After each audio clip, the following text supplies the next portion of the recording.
त्याच वेळेला दुःखानं पीडित असलेले सर्वसामान्य तुमच्या आपल्यातले जीव संत मांदियाळीपर्यंत जाऊन पोचले आणि जाऊन पोचल्याच्या नंतर संतांच्या समोर हात जोडून उभे राहिले.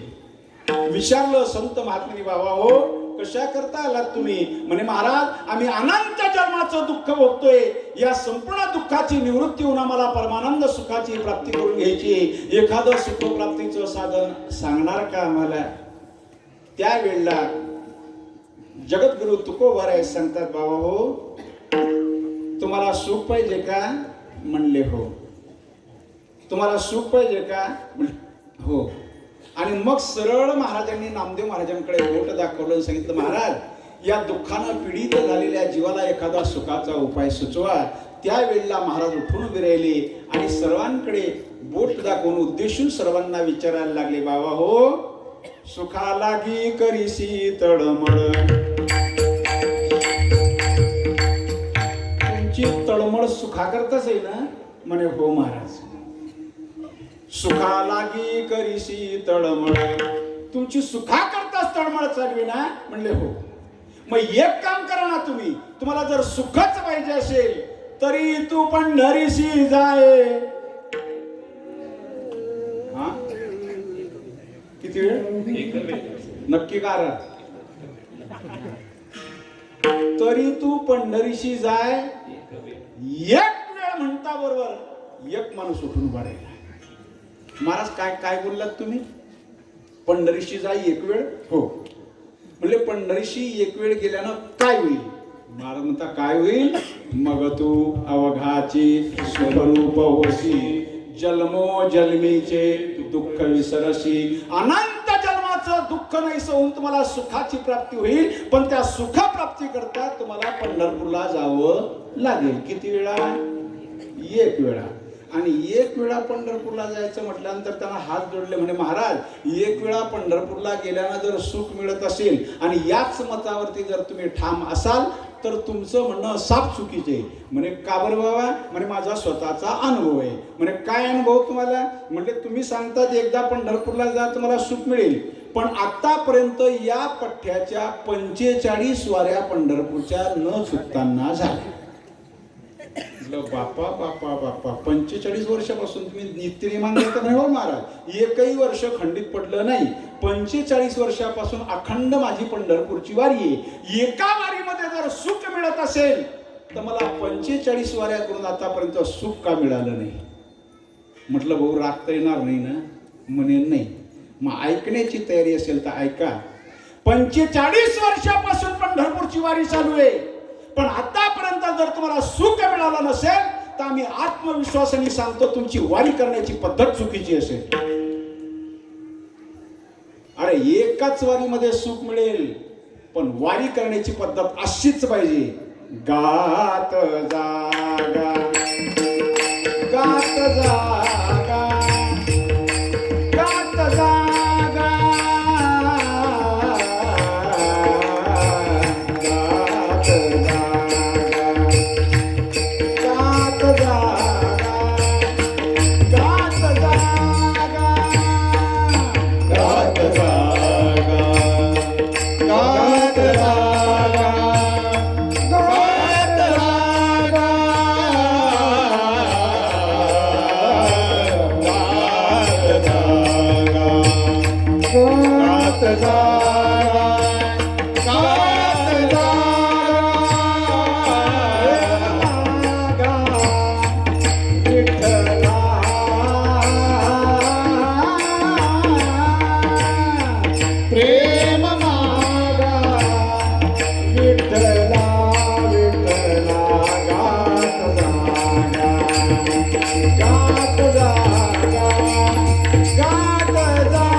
दरवर्षी असंच जातो तुम्ही सांगता त्याप्रमाणे.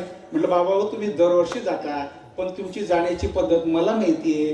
तुम्ही दरवर्षी जाता पण कसे जातात हे सांगू तुम्हाला. म्हणे सांगा महाराज. म्हणे खात जागा खात जागा. महाराज हे काही नारदाच्या गादीवरती. मी पंढरपूरला जाणारे माणसं काही काही प्रत्यक्ष डोळ्यानं पाहिले. काय त्या पंढरपूरला जाणाऱ्या लोकांचं वर्णन करावं महाराज. पंढरपूरला जायचं म्हटल्यापासून 15 दिवसापासून असा गोंधळ घरामध्ये चालतो. का चिवडा करू, का लाडू करू, का हरभऱ्याची डाळ घेऊ, का तुरीची डाळ घेऊ. असे गोसोडे मोठमोठे बांधतात. यांचं कंबरड वाकून जाते नेता नेता. मी असं म्हणेल तुम्ही एवढे गासोडे का बरं वाहता सांगा बरं. ज्या अर्थी तुम्ही एवढे मोठमोठे गासोडे डोक्यावरती वाहतात ना त्या अर्थी तुमचा आमच्या देवावरती विश्वास नाही. जरा एखाद्या वेळेला विश्वासानं जाऊन बघा. लाखोच्या संख्येनं पंढरपूरला येतात पण एकही उपवासी राहत नाही. येते भगवंताची किमया.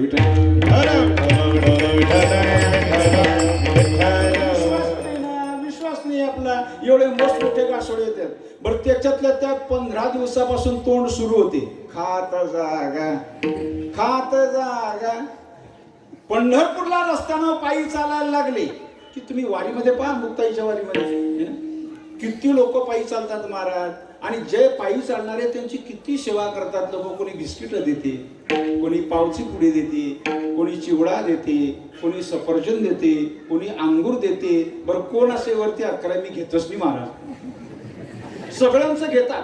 खातच राहतात खातच राहतात खातच राहतात. ज्या ठिकाणी मुक्काम असतो त्या ठिकाणी एकदाने 2-2 वेळा जेवतात. आणि संध्याकाळचं कीर्तन आटोपल्याच्या नंतर काही काही बहादर मी असे पाहिलेले दिवसातून 2-2 वेळा जेवतात. दिवसभर तोंड चालू असते तरी सुद्धा रात्री कीर्तन आटोपल्याच्या नंतर काही बहादर असे वरून अंगावर चादर घेतात ना मधले मध्ये लाडू खातात. कधी मिळेल सुख तुम्हाला सांगा. कधी मिळेल नाही. सुख पाहिजे ना असंच जावं लागेल. गात जागा गात जागा गात जागा. हो महाराज आमचं क्षमा का मागतो आम्ही. आतापर्यंत झालं गेलं पार पडलं पण आता मात्र आम्ही असेच जाणार गात गात गात. मग आम्हाला मिळेल ना सुख. महाराज म्हणता मिळेल ना पण आणखी एक दिव्य तुम्हाला करावं लागेल. म्हणजे सांगा सांगा महाराज काय करावं लागेल. म्हणजे तुम्ही गात गात गात पंढरपूरला का गेला की पंढरपूरला गेल्यानंतरच्या नंतर पंढरपूरचा जो विधी संत महात्मेने सांगितलाय तुम्हाला तोच करावा लागेल तरच सुख. काय करावं लागते म्हणजे काय करावं लागते म्हणजे पंढरपूरला गेल्याच्या नंतर चंद्रभागे स्नान विविधितो हरिकथा तेने सदा चित्ता समाधान. पंढरपूरला गेल्याच्या नंतर चंद्रभागेचं स्नान झालंच पाहिजे आणि कथा कीर्तनाच्या व्यतिरिक्त दुसरं काहीच करता येणार नाही. तुम्ही म्हणाल महाराज एका सांगावं लागते की सांगावं आज नाही परंपरेनं हेच सांगावं लागते की पंढरपूरला गेल्याच्या नंतर काय करावं. काय सांगावं लागते तर अजूनही काही काही माणसं अशी की पंढरपूरला आपण कशा करता जातो तिथे काय करावं हे अजूनही लोकांना कळत नाही. मी क्षमा मागून बोलतो. माझ्या माता बहिणी समोर बसलेले, माझे वडीलधारी माणसं समोर बसलेत, समोर आमचे गुरुजी बसलेले. मी क्षमा मागून बोलणार. नारदाच्या गादीवरती बाबा मी ज्या वेळेला पंढरपूरला प्रदक्षिणा करत होतो ना तर प्रदक्षिणा करत असताना प्रदक्षिणा रोडवरती अकबर टुरिंग टाकी. कोणती टाकी. अकबर टुरिंग टाकी. प्रदक्षिणा करत असताना अकबर टुरिंग टाकीतून निघताना चांगले चांगले वारकरी मी पाहिले. मी बरं ते पंढरपूरचे लोक इतके बिलिंदर आहे महाराज. नेमकं त्यावेळेला ज्या वेळेला वारी त्याच वेळेला त्यांनी पिंजरा पिक्चर लावलं. का महाराज पिंजरा पिक्चर पाहायला चांगले चांगले माणसं चांगले चांगले. मी म्हणतो तुम्ही वारीच्या निमित्ताला पंढरपूरला गेलात आणि तिथे गेल्याच्या नंतर तुमचा 2 तासाचा जर सिनेमा सुटत नसेल तुम्ही किती प्रयत्न करा सुखा करता नाही म्हणणार. तुम्हाला हेच करावं लागेल. ठीक आहे महाराज तुम्ही म्हणतात त्याप्रमाणे आम्ही चंद्रभागेचं स्नान करणार कथा कीर्तनाच्या व्यतिरिक्त काही करणार नाही. मग तर मला मिळेल ना सुख. महाराजांना मिळेल पण आणखी एक करावं लागेल. काय करावं लागेल सांगा सांगा जरा लवकर. म्हणजे चंद्रभागेचं स्नान केलं तुम्ही. हो चालत चालत रवडाकडे या. म्हणजे आलो. आता काय करायचं महाराज पहिल्यांदा चोखोबाचं दर्शन करून तुमचं अंतःकरण तर चोख बनवा. जोपर्यंत अंतःकरण चोख होत नाही तोपर्यंत तुम्हाला पुढचा मार्ग कधी सापडणार नाही. ठीक आहे महाराज, शुद्ध अंतःकरणानं चोखोबाचं दर्शन केलं, अंतःकरण चोख झालं ना आता? म्हणजे हो, अंतःकरण एकदा चोख झालं की पुढे फक्त पाय टाका, पुढे नामदेव महाराज नाम मुखात धारण करा. अंतःकरण चोख बनवा, मुखात नाम धारण करा आणि नामचिंतन करत करत करत महाद्वाराच्या पर्यंत पोहोचा. एकदा महाद्वाराच्या मध्यभागी उभे राहा आणि सरळ दृष्टी टाका. सरळ दृष्टी टाकल्याच्या नंतर जो विटेवरती उभे, ज्यानं हात कटेवरती ठेवले, महाराज म्हणतात त्याला आपलंस केलं की मग सुख आहे. आपुला तो एक देव करून घ्यावा,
आपुला तो एक, आणि एक म्हणता बरोबर पुन्हा एक उठून बोलायला. महाराज थांबा थांबा थांबा, काय झालं बाबा?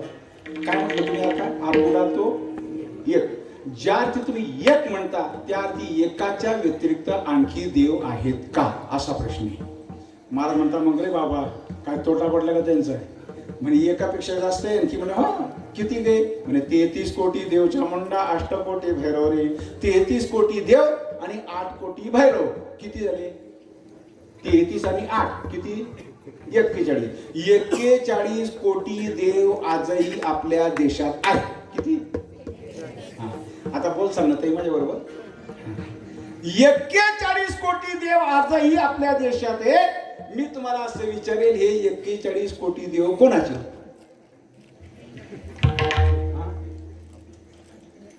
मग बोला ना, काय कोणाच्या बापाची वतनदारी दे? आपले दे. आपले किती? 41 कोटी. कोणाचे? आपले. बोलू ना ताई, आता राग तर येणार नाही ना? आला तरी काही तुमचा माझा काही संबंध नाही, कारण तुमचा माझा काही शेताला शेत नाही, काही बांधायला बांध नाही.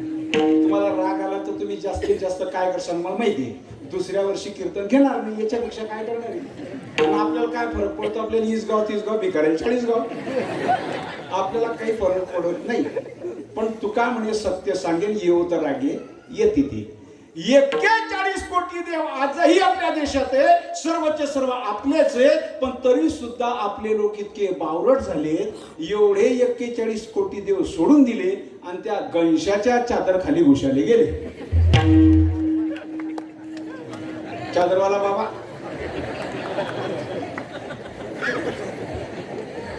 खरी इमानदारी सांगा, गेली की नाही तुम्ही? गेले की नाही? हा हो, तुमचं गाव खूप मोठे. तुम्ही बाबांना विचारा, किरण महाराजांना विचारा, महाराजांना विचारा. आमचं गाव तुम्ही पाहिलं असेल कदाचित, एवढंसं गाव आहे हो, छोटंसं गाव आहे. पण आमच्या एवढ्या छोट्याशा गावातनं दररोज करता 4 ॲपे रिक्षा भरून जायच्या, सकाळी सकाळी 4. आणि विशेष एक आहे, जेवढे जायचे ना तुम्हाला तेवढे सर्वचे सर्व माझ्या दारातनं जायचे. माझं दार म्हणजे घर म्हणजे एकदम रोडला टच आहे, रोड समोरून जायचे. आणि प्रत्येक गाडीवाला माझ्या दारासमोर थांबायचं आणि मला म्हणायचं, महाराज चला ना पुढे. चादरवाल्या बाबाकडे म्हटलं का बरं? म्हणे तुमची कंबर दुखते ना. म्हटलं मरण तू किती बावरण कोणी महाराज. हुरडी मेढी लागली लांडीच्या पाठी, ज्याच्या मागे लागले त्याच्याच मागे लागले. बरं कदाचित तुम्हाला अनुभव असेल, तिथे लोकांनी इतकी गर्दी केली, इतकी गर्दी केली, इतकी गर्दी केली की गर्दी करून करून त्याची चादरबंदी करून टाकली.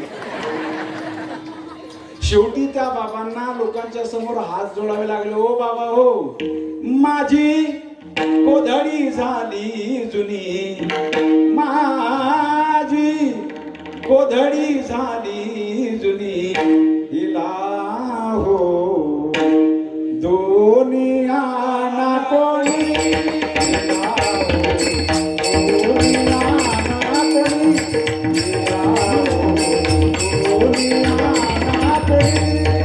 माझी कोधडी झाली जुनी, ओ माझी कोधडी झाली जुनी, हिला हो दुनिया ना कोणी, हिला हो दुनिया ना कोणी, हिला हो दुनिया ना कोणी. बस आपल्याला त्या विषयाकडे वळायचं नाही. मला सांगायचं एवढंच आहे फक्त, माझी कोधडी झाली जुनी, हिला हो दुनिया ना कोणी. गर्दी करून करून त्याची चादर गंधीर करून टाकली. मला सांगायचं एवढंच आहे बाबा हो, 41 कोटी देव आपल्या जगाच्या पाठीवर आहेत, सर्वचे सर्व आपलेच आहे. मग महाराजांनी आपला तो एक का म्हणावं, त्याला कारण आहे. 41 कोटी देव जरी असले तरी महाराज म्हणतात बळीया माझा पंढरीराव, आणि तो या देवांचाही देव. एक गाव आम्ही विठोबाचे नाम, एक गाव आम्ही विठोबाचे नाम, एक गाव आम्ही विठोबाचे नाम, एक गाव आम्ही विठोबाचे नाम, एक गाव आम्ही विठोबाचे नाम, एक गाव आम्ही विठोबाचे नाम, एक गाव आम्ही विठोबाचे नाम, एक गाव आम्ही विठोबाचे नाम, गाव आम्ही विठोबाचे नाम, एक गाव आम्ही विठोबाचे नाम, एक गाव आम्ही विठोबाचे नाम, गाव आम्ही विठोबाचे नाम. अनेकांचे काम नाही आता, अनेकांचे काम नाही आता, अनेकांचे काम नाही आता. एक गाव आम्ही विठोबाचे नाम, एक गाव आम्ही विठोबाचे नाम, एक गाव आम्ही विठोबाचे नाम, गाव आम्ही विठोबाचे नाम. बस दुसरं नकोच. एक गाव आम्ही विठोबाचे नाम. 33 कोटी देव जरी असले तरी महाराज म्हणतात बळीया माझा पंढरीराव, तो या देवांचाही देव, किंवा तो एकच भगवान परमात्मे, आणि त्याला आपलंस केल्याच्या नंतर महाराज म्हणतात तुम्हाला सुख मिळेल. पण पुन्हा प्रश्न उपस्थित झाला म्हणे महाराज ज्याला आपलंस करून सुख प्राप्त करायचंय तो काय तुमच्या आपल्या घरचा रामागडी आहे? इतकं सोपं आहे का? त्याच्या बाबतीत जर विचार केला ना तर जेणे हे विश्वनिर्मिली महर्षी देवा संस्थापिली, 21 स्वर्गाते धरियले सत्ता मात्र या पुल्या. पुढे जाऊन असंही म्हटलं जाईल, चाले हे शरीर कोणाची या सत्ते, कोण बोलविते हरिवीण, देखवी ऐकवी एक नारायण, तयाचे भजन चुको नका. एवढंच नाही तर वृक्षाची पान हाली ज्याची सत्ता, राहिली अहंता मग कुठे. याच्या पुढे जाऊन सांगायचं म्हटलं तर असंही म्हणता येईल महाराज, तुझी या सत्ते वेदासी बोलणे, तुझी या सत्ते वेदासी बोलणे, तुझी या सत्ते वेदासी बोलणे, तुझी या सत्ते वेदासी बोलणे, सूर्यासी चालणे, तुझी या बाळ सूर्याचे चालणे, तुझी या ऐसा तो समर्थ ब्रह्मांडाचा धनी, ऐसा तो समर्थ ब्रह्मांडाचा धनी, ऐसा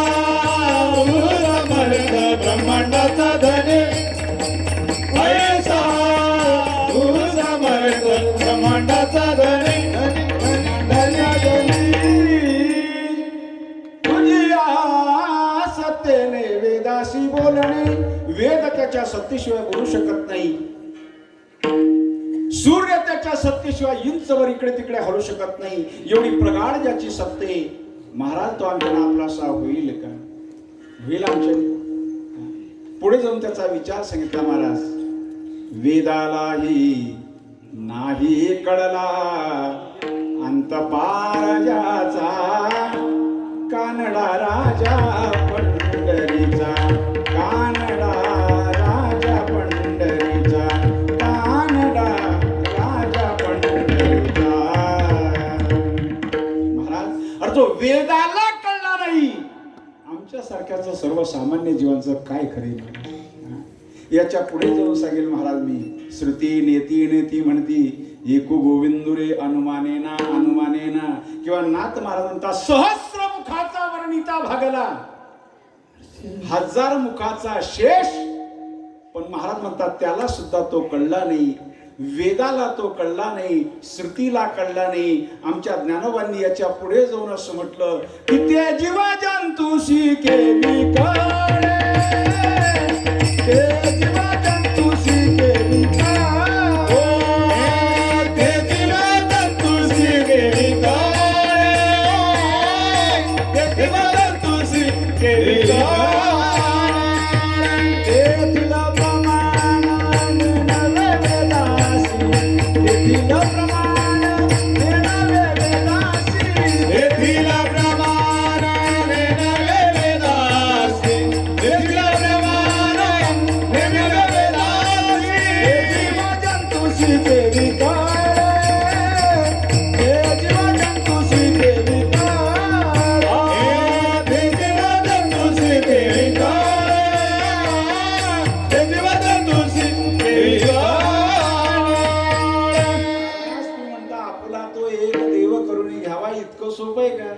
तो वेदाला कळला नाही, तो श्रुतीला कळला नाही, तो शेषाला कळला नाही. आमच्यासारख्या सर्वसामान्य जीवांचं काय खरी? महाराज म्हणतात ठीक आहे, मग काय हरकत नाही, तुम्हाला नाही ना, तुम्ही घरात तर बसणार का नाही? म्हणे हो. मग तुम्ही फक्त घरात बसा. म्हणले महाराज तुम्ही काय करणार? म्हणले तो देवच तुमच्या घरी घेऊन येतो. आमच्या घरी तुम्ही आणणार? म्हणले हो. म्हणजे काही हरकत नाही, घेऊन या. महाराजांनी प्रयत्नाच्या पराकाष्ठा केल्या. पहिल्यांदा देव हस्तगत केला, देवाला डोक्यावरती घेतलं, गावोगावी गल्लो गल्लीत बोळा बोळात दारात दारात उभे राहिले आणि मोठमोठ्याने हाका द्यायला लागले.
देव घ्या हो कोणी, देव घ्या कोणी. गल्लो गल्लीत उभे राहिले, दारा दारात उभे राहिले, मोठमोठ्याने हाका दिल्या देव घ्या कोणी, देव घ्या कोणी. आयता आला घर पुसोनी, तुमच्या दारासमोर आयता आणलेले घ्या म्हणले. किती लोकांनी घेतला? नाही, किती लोकांनी घेतला? हाच तुमचा आपला समाज आहे. खेदानं सांगावं लागते दादा, या समाजाने आमच्या तुकाराम महाराजांना त्याला बेजबाबदारपणाचं उत्तर देऊन टाकलं. म्हणे महाराज तुम्ही देव आणला खरं, पण देव न लगे, देव न लगे, साठवणीचे रुंदले जागे, तुमचा देव आम्हाला नकोय. महाराज म्हणते का रे बाबा, मी तुमच्याकरता एवढा प्रयत्न करून आणला, तुम्ही घेत नाही का? बरं घेत नाही? तुम्हाला धाक पडला काय?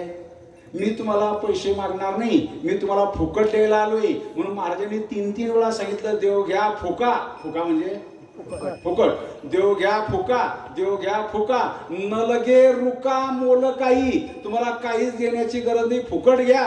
देव घ्या फुका, देव घ्या फुका. हा समाज इतका बदमाश आहे म्हणे त्याला तिकडेच फुका. काही घेतला नाही महाराज. त्यावेळेलाही देव कोणी घेतला नाही, आजही कोणी घ्यायला तयार नाही. का घेतला नाही त्याचं उत्तर त्यावेळेला आमच्या कबीर महाराजांनी दिलं. आमचे कबीर महाराज तुकोबांच्या समोर हात जोडता म्हणे, ओ बाबा तुकोबा तुम्ही साधे माणसे, तुम्ही घरी निघून जा. हा समाज तुमचा देव घेणार नाही म्हणे. पण का घेणार नाही ते तर कळायला पाहिजे. म्हणजे त्याचं उत्तर तुम्हाला नाही कळणार, पण मी सांगून ठेवतो. म्हणजे सांगा मग. त्यावेळेला कबीर महाराजांनी त्याचं उत्तर दिलं लक्षपूर्वक. आहे का? महाराज म्हणता, महाराज हा देव तुमचा घेत नाही ना हा समाज, त्याला कारण असे की साचे को कोई ना माने. व्यवस्थित आहे का? साचे को कोई ना माने, झूठे जगपती आहे. गली गली गोरस बिके, मदिरा बैठे बिकाय. या समाजाला खऱ्या गोष्टीची किंमत नाहीये.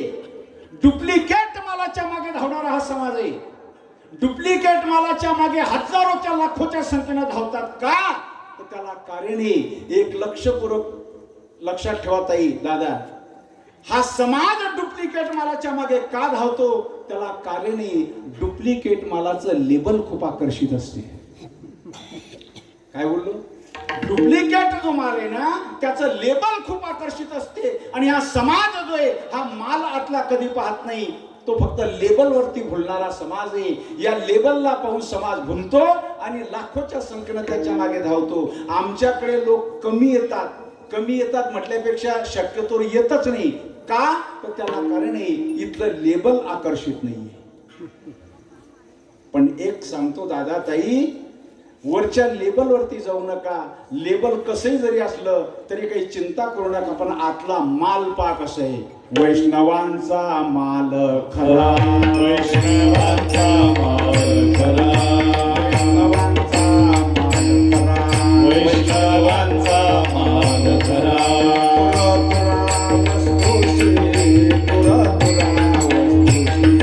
तुरा तुरा वस्तूशी, तुरा तुरा वस्तूशी, तुरा तुरा वस्तूशी, तुरा तुरा वस्तूशी.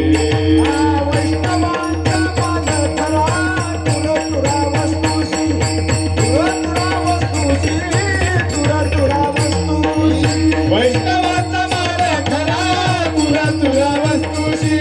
तुरा तुरा वस्तूशी, तुरा तुरा वस्तूशी. चोख माल आहे. कोण घेते महाराज? गाईचं दूध, गाईचं तूप गल्लो गल्लीनं विकलं जाते. कोण घेते सांगा बरं? तुमच्याकडे ते गवळी लोक येतात का? गवळी ते एखाद्याला डोक्यावरती डबा घेऊन येतात ना, संपूर्ण गावात फिरतात बिचारे. तूप घ्या हो तूप, तूप घ्या हो तूप, तूप घ्या हो तूप. खरं इमानदारीने सांगा कोण घेते बरं? का बरं घेत नाही? तूप कशाचं आहे? बोलत चला. गाईचं तूप आहे, चवदार तूप आहे, रवेदार तूप आहे, स्वस्त तूप आहे, मस्त तूप आहे. पण कोण घेते? कोणी घेत नाही. संपूर्ण गावात फिरतो, आरोळ्या मारून मारून त्याचा घसा दुखतो, बिना पोहणी करता घरी निघून जातो, पण त्याचं तूप त्याचं दूध कोणी घेत नाही. पण आतापर्यंत तुमच्या गावात एकतरी फेरी आलं का? मला आत्ता सांगा, नाही तर मग सकाळी सांगा. दारू घ्या हो पहिल्या धारची.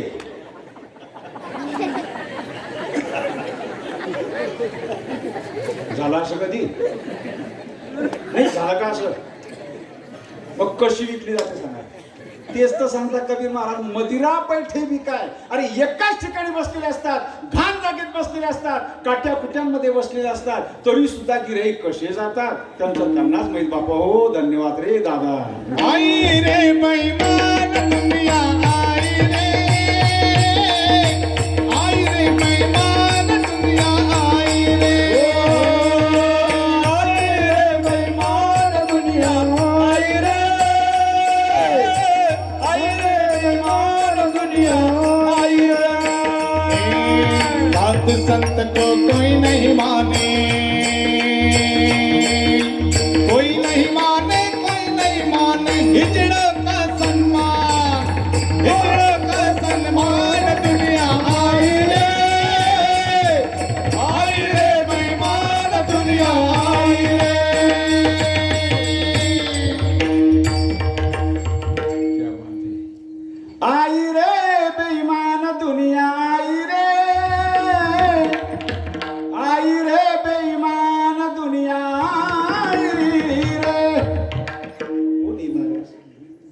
साचे को कोई ना माने झुटे जगपती आहे, गली गली गोरस बिके मदिरा बैठी बिकाय, कोणी घ्यायला तयार नाही. शेवटी महाराजांनी हात जोडले, बाबा तुम्हाला नकोस का मग देऊ?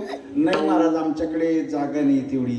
अरे मी फुकट देतोय ना, मी तुम्हाला विकत देण्याकरता आलो नाही, मी ज्या भावची खरेदी त्या भावची विक्री करण्याकरता आलोय. तरी सुद्धा काही काही उत्सुक लोक असतात, घेणं देणं कंदील लावून येणं त्याला म्हणतात.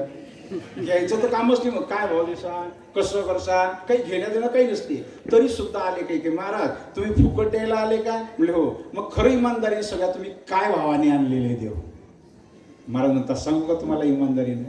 म्हणजे सांगा, माय का नाही खरचली कवडी दमडी, नाही खरचली कवडी दमडी, नाही वेचिला दान. हो विकत घेतला शान, माई मी विकत घेतला शान, माई मी विकत घेतला शान. नाही खरचली कवडी दमणी, नाही खरचली कवडी दमणी, नाही वेचिला विकत घेतला शाम, माई मी विकत घेतला शाम, माई मी विकत घेतला शाम. नाही खरचली कवडी दमडी, नाही वेचिला दान. हो विकत घेतला शान, बाई मी विकत घेतला शान. कुणी म्हणे ही असेल चोरी, कुणा वाटते असे उधारी, जन्मभरीच्या श्वासायुतके मोजियले हरिना. विकत घेतला शान, बाई मी विकत घेतला शान.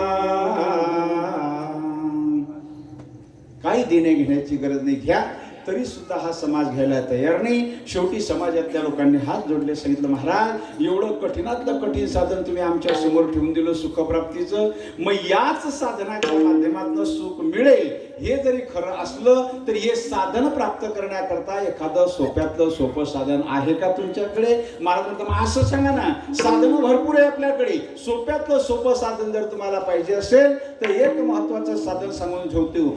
देव म्हटल्यानंतर तो कितीही कळायला किंवा समजायला कठीण असला, तो भेटण्याच्या करता किती जरी कठीण असला तरी तो सोप्यात सोपा होऊन सहजपणे आपल्याला भेटावा असं जर वाटत असेल तर महाराज म्हणतात, तुम्ही एक काम करा ना, एखाद्या महात्म्याच्या म्हणजे संतांच्या चरणावरती सद्भावानं फक्त माथा टेकवा. एकदा सद्भावाने माथा का टेकवला की विश्वाचा मालक ज्याला देव म्हणतात तो देव तुम्हाला आपोआप भेटल्याच्या शिवाय राहणार नाही. संतापायी माथा ठेविता साधाव्या,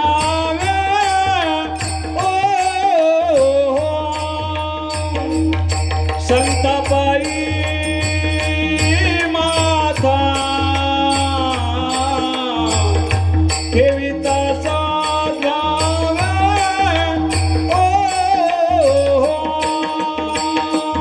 संतापायी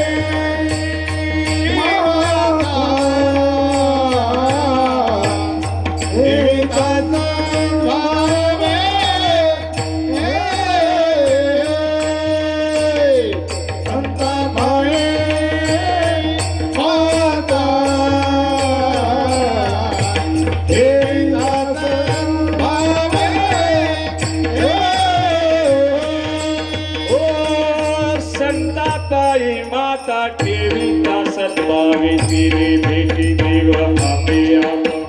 संतापायी माता ठेविता सद्भावे तिरे भेटी देव आपे आप. राम कृष्ण हरी म्हणून या संता अखंड राजावे, म्हणून या अखंड राजावे,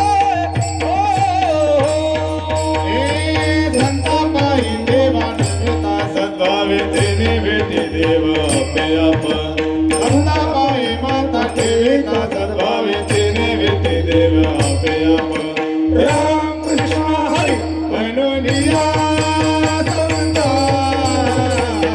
अखंड वाजावे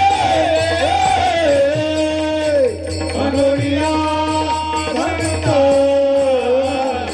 अखंड वाजावे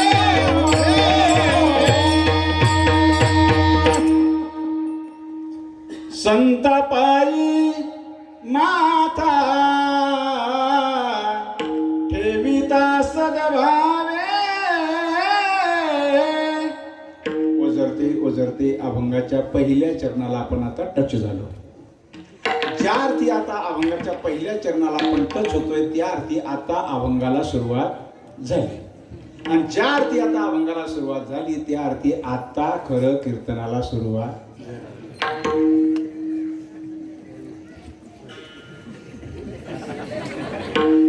हा आता सुरुवात झाली. तरी सुद्धा काही चिंता करू नका.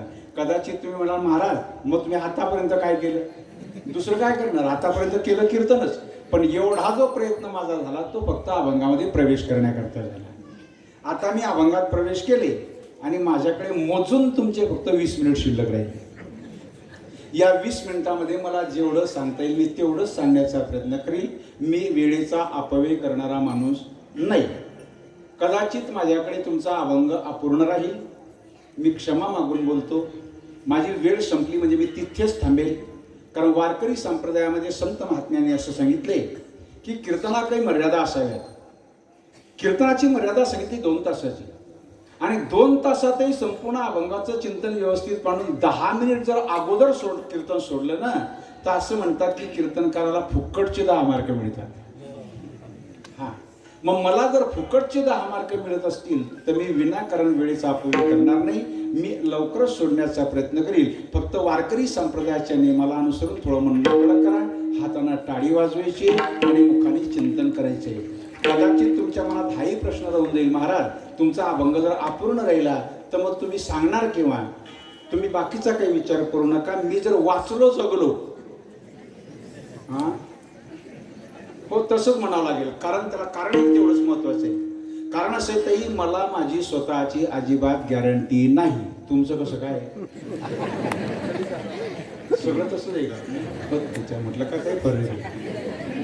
क्या भरोसा है इस जिंदगी का, साथ देती नहीं, साथ देती नहीं, साथ देती नहीं वो किसी का. क्या भरोसा है इस जिंदगी का, क्या भरोसा है इस जिंदगी का. काय भरोसे मला. क्षणामध्ये माणसं निघून जातात, बोलता बोलता जातात हो. आणि त्याच्या त्या कोरोनानं तर तुम्हाला आता काय सांगावं, पटकन माणसं निघून जातात. त्याच्यामध्ये आता ब्लड फ्लू आलाय, कोणाचा काय भरोसा. मला माझी अजिबात गॅरंटी नाही. मग तुम्ही म्हणाल महाराज तुमची जर गॅरंटी नाही तर मग केव्हा सांगणार तुम्ही. ताई माझी स्वतःची मला अजिबात गॅरंटी नसली तरी सुद्धा मी इतका गलथानकही झालो नाही की एवढ्या लवकर जाणार आहे. मी कमीत कमी 3 वर्ष तरी जाणार नाही. कशावरून तुम्ही केव्हाही माझी डायरी काढा. मी 3-3 वर्षाचे कार्यक्रम आगाऊ घेऊन ठेवली, गॅरंटी म्हणून घेतली का नाही. मला माझी स्वतःची गॅरंटी 3 वर्षाची, वॉरंटी नाही गॅरंटी. म्हणून मी 3-3 वर्षाचे कार्यक्रम घेऊन ठेवले. तुमचा अभंग मी अपूर्ण सोडणार नाही, किंवा ना किंवा तो पुरा करून देईल. बाकी फक्त आता मस्त शुद्धांत करून सोळा, मोकळं सोळा, मस्त सुंदर टाळी वाजवा सर्वांनी.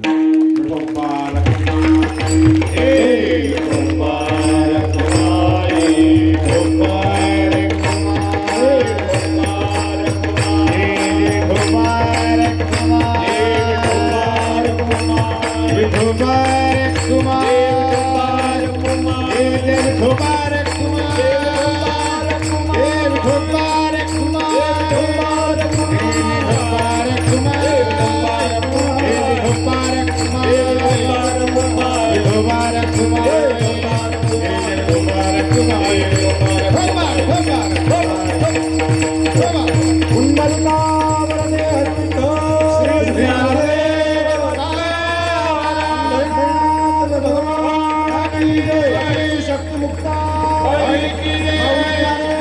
महाराज महाराज, जगद्गुरु तुकाराम महाराज की जय, संत संतना की जय.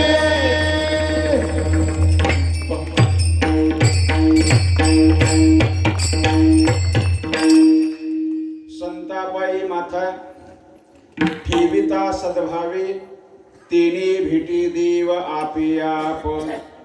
संतांच्या चरणावरती सद्भावानी माथा टेकवलाय म्हणजे देवाची भेट ही म्हणतात आपोआप होते, श्री संत नामदेव महाराज म्हणतात. पण प्रश्न असा उपस्थित झाला, म्हणजे महाराज तुमचं म्हणणं 100% खरंय, आम्हाला पटतंय, पण ज्या संतांच्या चरणावरती माथा टेकवल्याच्या नंतर देवाची भेट होत असेल ते संत आम्हाला जीवनामध्ये भेटतील का, असा महत्वाचा प्रश्न आहे. म्हणजे बाबा तुम्हाला असा प्रश्न का निर्माण झाला, म्हणजे त्याला कारण महाराज काही महात्म्यांच्या मुखात मी असं ऐकलेले भागवतामध्ये की दुर्लभम त्रयमे वैतत, जगाच्या पाठीवर 3 गोष्टी दुर्लभी. कोणकोणत्या? मनुष्यत्वम, मुमुक्षुत्वम, महापुरुष संश्रया. पहिली गोष्ट म्हणजे मनुष्य देह मिळणं दुर्लभी. देह जरी मनुष्याचा मिळाला तरी त्यामध्ये पारमार्थिक वृत्ती निर्माण होणं म्हणजे मुमुक्षुता निर्माण होणं त्यापेक्षा दुर्लभी.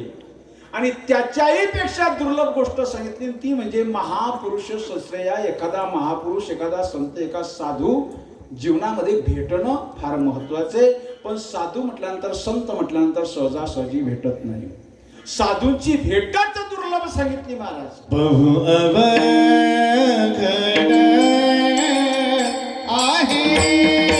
संत भेटी, बहु अवघड आहे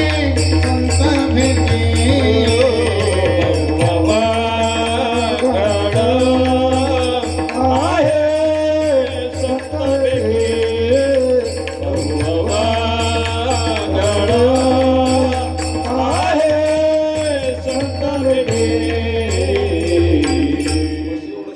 बहु बहु अवघड आहे संत, म्हणजे संतांची भेट अवघड आहे. संत अवघड म्हटल्यापेक्षा दुर्लभ आहे महाराज. किती दुर्लभ आहे. एका सुवासितकारानं सुंदर चिंतन मांडलंय. शैले शैले न माणिक्यम, मौक्तिकम न गजे गजे, साधू नाही सर्वत्र, चंदनम न वने वने. तुम्हाला वन बरेच सापडतील पण प्रत्येक वनामध्ये चंदनाचं झाड सापडणं दुर्लभ आहे. हत्ती तुम्हाला बऱ्याच फिरताना दिसतील, प्रत्येक हत्तीच्या मस्तकामध्ये मोती सापडणं दुर्लभ आहे. हरणं तुम्हाला दररोज बरेच फिरताना दिसतील, प्रत्येक हरणाच्या बेंबीमध्ये कस्तुरी सापडणं दुर्लभ आहे. आमच्यासारखे संत तुम्हाला दररोजचे बरेच भेटतील पण खरा संत तुम्हाला कधी 4 व्हीलर मध्ये सापडणार नाही बापो. खरं संत भेटणाच दुर्लभ आहे. आमचे कबीर महाराज याच्यापेक्षा बहारदारीने सांगतात. कबीर महाराज म्हणतात, सिंहो के लेंडे नहीं हंसों की पात, लालो की नहीं बोरिया, साधू न चले जमात. महाराज म्हणतात, सिंह जर तुम्हाला पाहायचा असेल तर ज्या वेळेला दिसेल त्याला एकच सिंह दिसेल, 5, 50, 100 सिंह फिरताना कधी दिसत नाही, कारण ते दुर्लभ आहे. सिंहों के लेने नहीं हंसों की पात. लाज आपला राजहंस पक्षी जे आहे ना ते तुम्हाला असे बगड्यांसारखे थवेचे थवे उडताना कधी दिसणार नाही, कारण ते दुर्लभ आहे. लाल नावाचं रत्न आहे ना, लाल लाल लाल लाल तुम्ही पाहिलंय? बापरे, तुम्ही पाहिलं नाही अजून लाल? खरंच पाहिलंय का ताई? अरे राम, तुम्ही लाल खरंच पाहिलं नाही? मी काही पाहिलं नाही बरं. गोवान पाहिलं असेल, आपल्याला कुठे पाहायला मिळणार आहे तो? लाल नावाचं रत्न असते आणि त्याची किंमत अशी सांगितली महाराज ज्ञानेश्वर